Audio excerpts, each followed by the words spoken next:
नमस्कार, समीर घोडके, महाव्यवस्थापक ऊर्जा संवर्धन, महाऊर्जा। आज आपण ऊर्जा संवर्धन विषयक जे काही राज्याच्या योजना आहेत आणि केंद्राच्या योजना आहेत त्याबाबत थोडंसं माहिती देणार आहे। ऊर्जा संवर्धन कायदा 2001 या कायद्याच्या अंतर्गत शासनाने महाऊर्जाला पथनिर्देशित संस्था म्हणून घोषित केलेलं आहे। महाऊर्जा राज्यामध्ये ऊर्जा संवर्धन अनुषंगाने जे काही योजना येतात त्या राबवण्याचं काम करते। याच्यामध्ये साधारणतः महाराष्ट्रामध्ये आपण आजपर्यंत आपल्याकडे जे केंद्र शासनाकडने ऑडिटिंगची जी काही परीक्षा घेण्यात येते त्याला बी सर्टिफाईड ऑडिटर असं म्हणतात। याचबरोबर काय होतं की ज्या काही छोट्या इंडस्ट्रीज आहेत, आपण MSME म्हणतो, या MSMEमध्ये जे काही ऊर्जा संवर्धन करता येतं त्याला आपण काय वॉक थ्रू जे ऑडिट असतं की जे प्रथमदर्शी जाऊन ऊर्जा त्याच्यामध्ये काय ऊर्जा बचत होते का याला आपण वॉक थ्रू ऑडिट म्हणतो। तर या वॉक थ्रू ऑडिटसाठी आपण काय करतो की 3000 रुपये आपण त्यांना अनुदान देतो। प्राथमिक ऑडिटच्या नंतरची जी दुसरी स्टेप आहे, या स्टेपमध्ये काय होतं की तिथे थोडंसं डिटेलमध्ये ऑडिट केलं जातं। त्या ऑडिटमध्ये आपल्याला तिथे जे काही असणाऱ्या उपकरणांची तिथे काही रिप्लेसमेंट करायची असेल की जे काही इनइफिशियंट उपकरणं असतात, जसे की AC आहेत, फॅन्स आहेत जुने आणि दिवे आहेत, त्याबाबत ते जे उपकरणं आहेत ती रिप्लेस करण्यासाठी त्यांना एक जे ऑडिट केलं जातं त्याच्यासाठी पण आपण त्यांना 25 ते 30 हजाराचं आपण त्या अनुदान देतो। या दोन योजना तर आहेतच आहेत। याच्याबरोबरच आपण काय करतो की ज्या शासकीय इमारती आहेत त्या शासकीय इमारतीमध्ये ह्या पद्धतीचे जर काही डेमॉन्स्ट्रेशन करायचे असतील, डेमॉन्स्ट्रेशन प्रोजेक्ट्स की ज्याच्यामध्ये आपण त्या शासकीय इमारतींमधले अकार्यक्षम जी उपकरणं आहेत, जसे की तिथले फॅन, जुने दिवे, त्याच्यानंतर AC, या सगळ्या उपकरणांचे रिप्लेसमेंट करण्यासाठी आपण साधारणतः या शासकीय इमारतींना एक 25 लाखाचं अनुदान देतो। याच्यानंतर आपण याचबरोबर आपण काय केलं की AGDSA म्हणून जे आहे की AGDSA म्हणजे की जे काही कृषी पंप आहेत ते सुद्धा आपण ऊर्जा इफिशियंट म्हणजे आपण ज्याला म्हणतो की स्टार रेटेड जे काही पंप आहेत ते पंप बसवण्यासाठी आपण शेतकऱ्यांना अनुदान देतो आपण त्याच्यामध्ये। त्याच्यानंतर महानगरपालिकेमधले जे काही स्ट्रीट लाईट्स आहेत, आता या स्ट्रीट लाईट्सचं काय होतं, नगरपालिका हद्दीमध्ये या जे काही स्ट्रीट लाईट्स आहेत या रात्री सुरू करण्यात येतात, परंतु असं कधी असं होतं की या दिवसा देखील तशाच सुरू राहतात।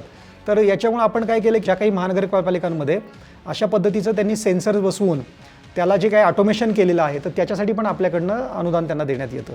विद्यार्थी जे आहेत त्या विद्यार्थ्यांसाठी आपण विद्यार्थ्यांना सुरुवातीलाच म्हणजे त्यांच्या अर्ली एजमध्येच आपल्याला ऊर्जा संवर्धन काय आहे या गोष्टी कळण्यासाठी आपण त्यांना शाळांमध्ये आपण ऊर्जा क्लब्सची निर्मिती करण्याबाबत सुरू केलेलं आहे। तर आपण त्यांना त्या अनुषंगाने पण आपण त्यांना तिथे विविध कार्यक्रम राबवण्यासाठी आपण त्यांना अनुदान देतो। साधारणतः प्रत्येक जिल्ह्यामध्ये आपण ऊर्जा क्लब तयार होण्यासाठी प्रत्येक जिल्हा परिषदच्या शाळांना आपण याबाबत पाठपुरावा करून त्या स्थापना करण्यात आलेली आहे।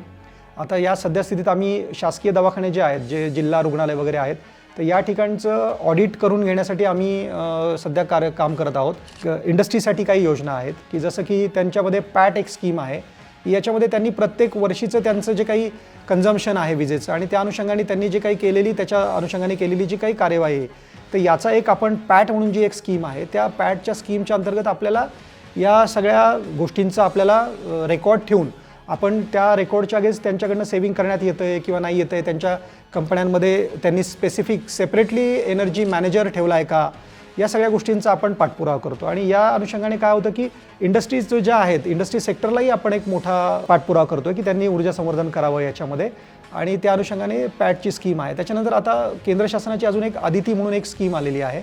तर त्या आदिती स्कीमच्या अनुषंगाने काय झालं की जे MSME सेक्टर आहे त्या MSME सेक्टरमध्ये जे काही आपल्याला एनर्जी सेव्हिंग्स करायचं आहे ते काय करायचं आहे, तर त्याच्यासाठी जे काही ते लोन करून त्याचा जो काही खर्च करणार आहेत तर त्या लोनचा जे इंटरेस्ट जो आहे तर तो इंटरेस्ट पण केंद्र शासनाकडनं आपल्याला त्याची प्रतिपूर्ती होणार आहे।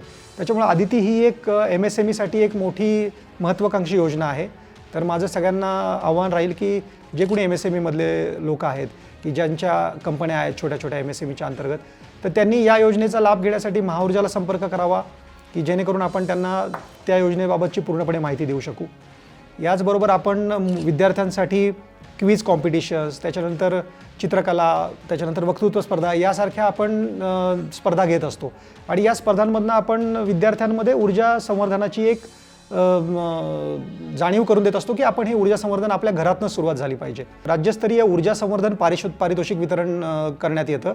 या पारितोषिक वितरणामध्ये प्रत्येक जे काही 10 ते 12 आम्ही सेक्टर निवडलेले आहेत की ज्यामध्ये इंडस्ट्री आहे, शासकीय इमारती आहेत, फार्मास्युटिकल इंडस्ट्रीज आहेत, अशा 10 ते 12 ज्या कंपन्या आहेत की सेक्टर जे आहेत इंडस्ट्रीमधले, तर या सगळ्या 10 ते 12 सेक्टरमध्ये आपण एक स्पर्धा घेतो आणि त्याच्यामध्ये त्यांनी गेल्या वर्षामध्ये किंवा त्या वित्त वर्षामध्ये केलेलं जे काही त्यांनी ऊर्जा बचत आहे याचं आपल्याकडे सादरीकरण करण्यात येतं आणि त्याचं याच्यामधनं आपण त्याच्यासाठी जे काही ज्या लोकांनी चांगल्या पद्धतीने काम केलेलं आहे त्यांना आपण प्रथम पारितोषिक, द्वितीय पारितोषिक आणि तृतीय पारितोषिक आपण यांना सगळ्यांना ही पारितोषिकं आपण देतो यांना.